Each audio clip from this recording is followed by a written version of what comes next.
Sutartinės yra vienas seniausių dainų užrašytų Lietuvoje.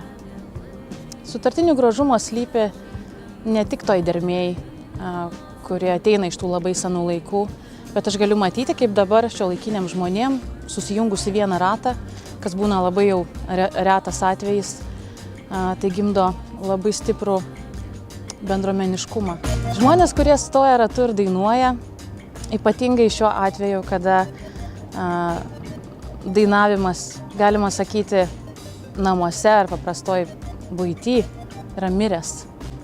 Ir žmonės tikrai labai reta šeima, kuri susėda prie stalo kalėdų ir dainuoja kokią nors liaudies dainą.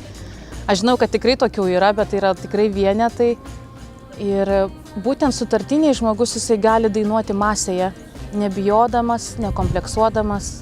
O kaip iš mano patirties aš žinau, kad dauguma lietuvių yra labai užsikompleksavę dainuoti.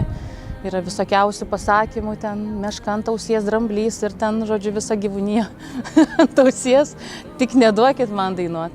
Tai sutartiniai žmogus iš tikrųjų atranda tą laisvę skambėti taip, kaip jisai skamba, be jokio pasiruošimo, be jokio išankstinio nusistatymo, be baimių, masėje.